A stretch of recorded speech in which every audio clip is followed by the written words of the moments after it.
বন্ধুরা, বাবাইদার কোচিং সেন্টারে তোমাদের স্বাগতম। আজকে আমাদের আলোচ্য বিষয় সেন্টেন্স এবং এর ডেফিনেশন এবং পার্টস অফ আ সেন্টেন্স, অর্থাৎ সেন্টেন্স মানে বাক্য এবং তার সংজ্ঞা এবং একটি সেন্টেন্সে কি কি রয়েছে, কি কি অংশ রয়েছে, সেগুলোই আজকে আমাদের আলোচ্য বিষয়। Definition of a sentence, Bangla মানে সেন্টেন্সের সংজ্ঞা। তাহলে সেন্টেন্সের সংজ্ঞায় সেন্টেন্সের সম্পর্কে কি বলা হয়েছে? বলা হয়েছে sentence is a group of words usually containing a verb that expresses a thought in the form of a statement, question, instruction or exclamation and starts with a capital letter when written.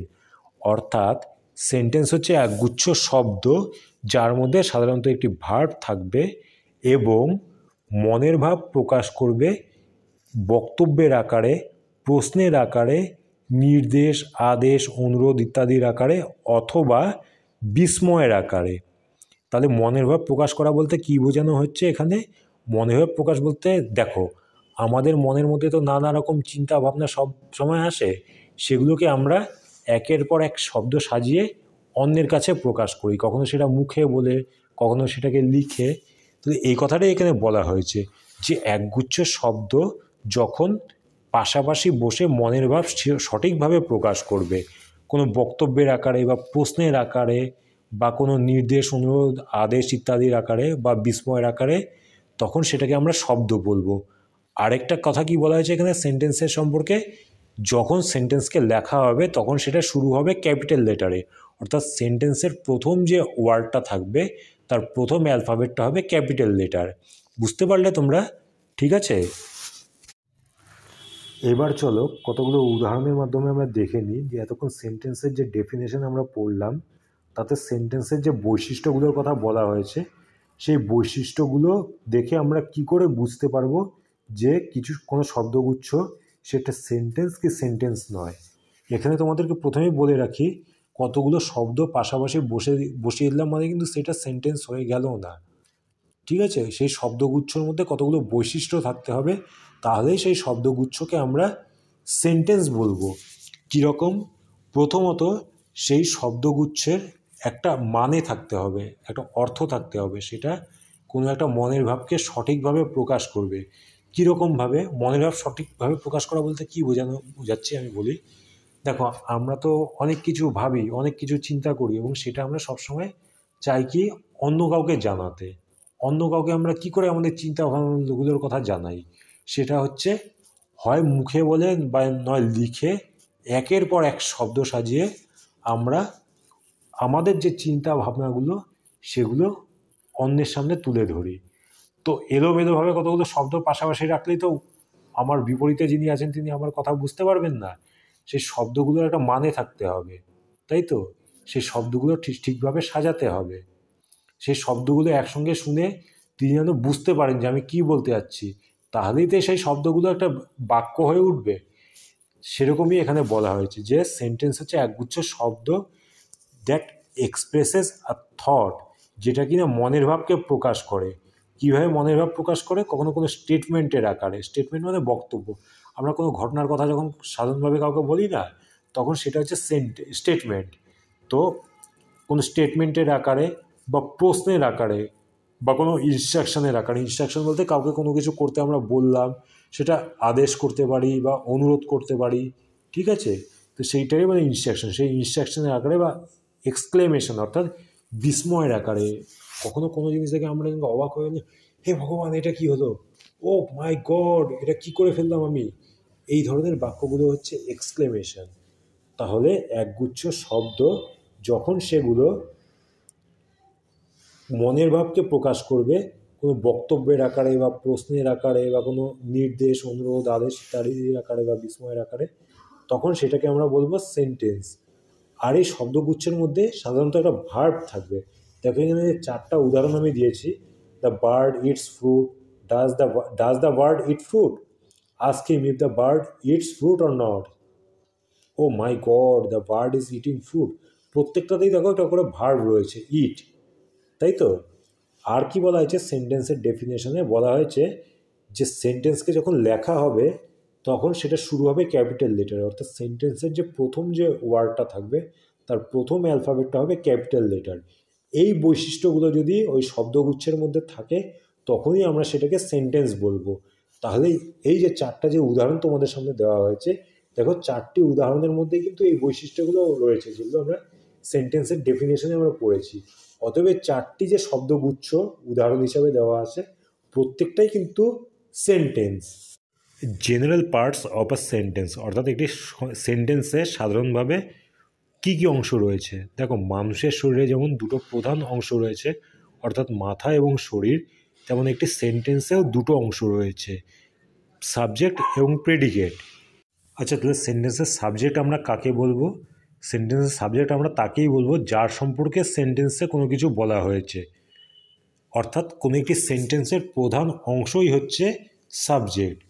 তো এই সেন্টেন্সের subject কোনো ব্যক্তি হতে পারে, কোনো জায়গা হতে পারে, কোনো জিনিস বা বস্তু হতে পারে, এবং এই সাবজেক্ট সাধারণত এটি নাউন বা প্রোনাউন হয়, এবং কখনো কখনো এটা কোনো মডিফাইং ওয়ার্ড বা ফ্রেজ বা ক্লজও হতে পারে। এবার চলো কতগুলো উদাহরণের মাধ্যমে আমরা সেন্টেন্সের যে সাবজেক্ট সেই বিষয়টিকে আরও ভালোভাবে জেনে নিই। এখানে যে 6টি উদাহরণ দেওয়া আছে, 6টি সেন্টেন্স আছে, দেখো তাদের মধ্যে প্রথম সেন্টেন্সে কি বলা হয়েছে? Kalam sir was one of the greatest scientist of our country. Kalam sir ছিলেন আমাদের দেশের মহান বিজ্ঞানীদের মধ্যে একজন। এই সেন্টেন্সে কার সম্পর্কে বলা হচ্ছে? কালাম স্যারের সম্পর্কে বলা হচ্ছে, অতএব কালাম স্যার এখানে সাবজেক্ট। এবং কালাম স্যার কি? কালাম স্যার একজন ব্যক্তির নাম, ভারতের একজন সবথেকে সম্মানীয় একজন ব্যক্তি, সবথেকে প্রিয় একজন ব্যক্তি, তার নাম আমাদের কালাম স্যার।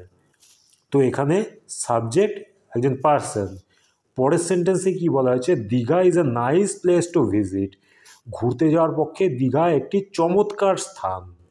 তাই তো, এখানে কার সম্পর্কে, কিসের সম্পর্কে বলা হয়েছে? দীঘার সম্পর্কে, একটি জায়গার সম্পর্কে বলা হয়েছে।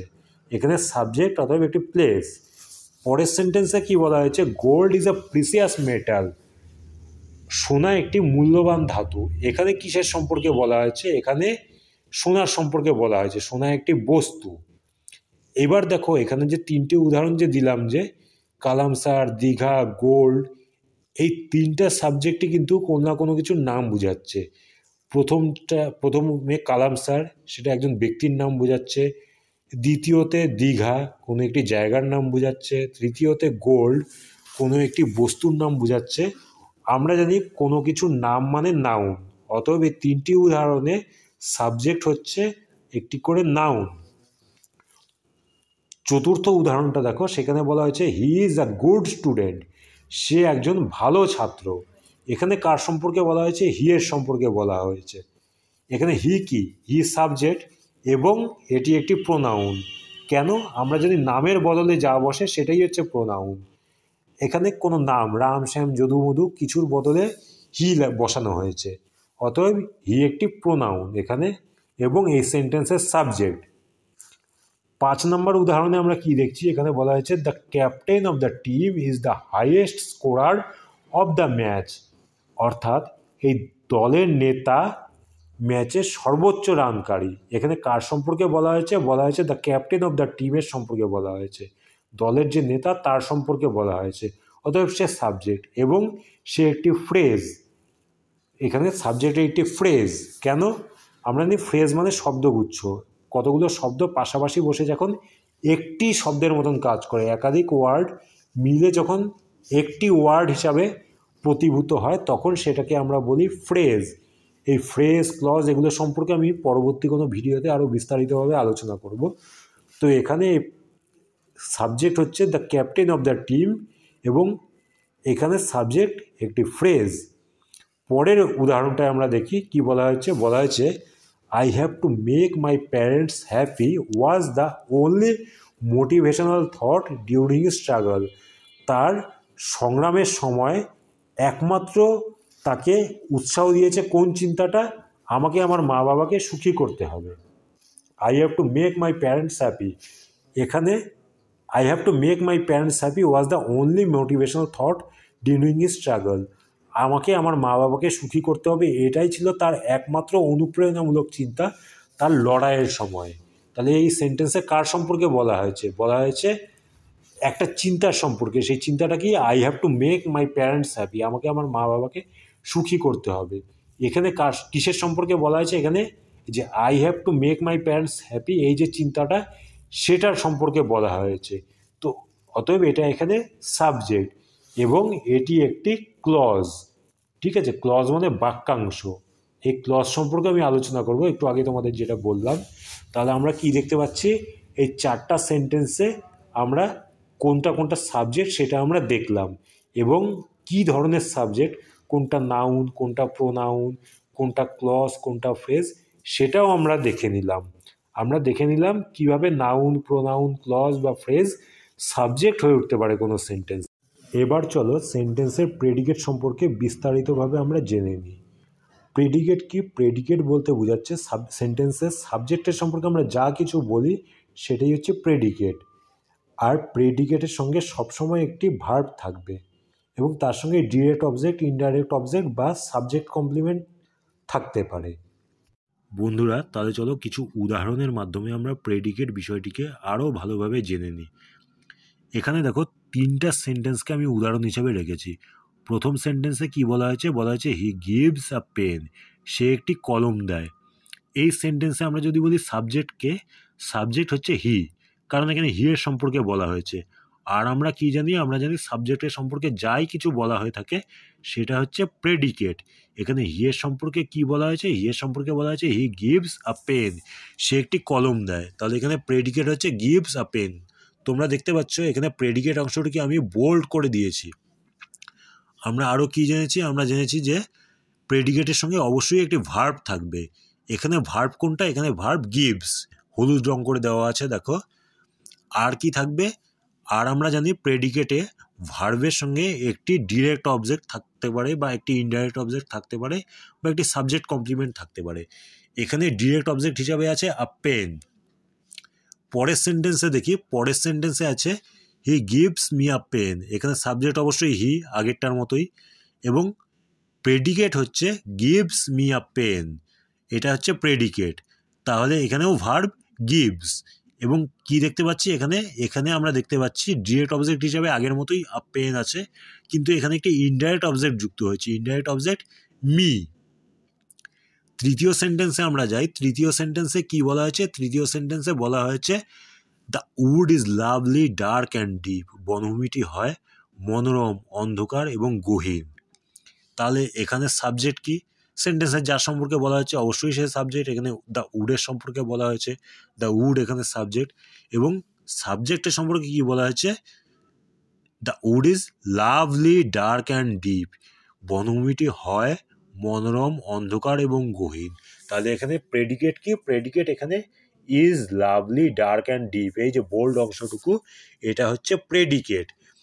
আর এখানে দেখো লাভলি ডার্ক অ্যান্ড ডিপ, এই শব্দগুলো দ্য উড একে বর্ণনা করছে, অতএব এটি হচ্ছে সাবজেক্ট কমপ্লিমেন্ট। তোমাদের যদি ডিরেক্ট অবজেক্ট, ইনডাইরেক্ট অবজেক্ট এবং সাবজেক্ট কমপ্লিমেন্ট সম্পর্কে কোনো জিজ্ঞাসা থাকে, যদি আরও জানতে চাও, তাহলে তোমরা আমাকে কমেন্ট করে জানাও, আমি পরবর্তীতে এই বিষয় নিয়ে আরও একটি ভিডিও করব। এবং the wood is lovely dark and deep, এই সেন্টেন্সটি যে আমি লিখেছি, যে এটি একজন বিখ্যাত কবির একটি বিখ্যাত কবিতার লাইন। তোমাদের কি সেই কবির নাম এবং তার সেই বিখ্যাত কবিতাটির নাম জানা আছে? যদি জানা থাকে তাহলে তোমরা আমাকে অবশ্যই কমেন্ট করে জানাবে। তাহলে বন্ধুরা, আজ এ পর্যন্তই। যদি ভিডিওটি তোমাদের ভালো লেগে থাকে তাহলে লাইক করো এবং বন্ধুদের সঙ্গে শেয়ার করে দিও এবং আমার চ্যানেলটিকে সাবস্ক্রাইব করে দিও।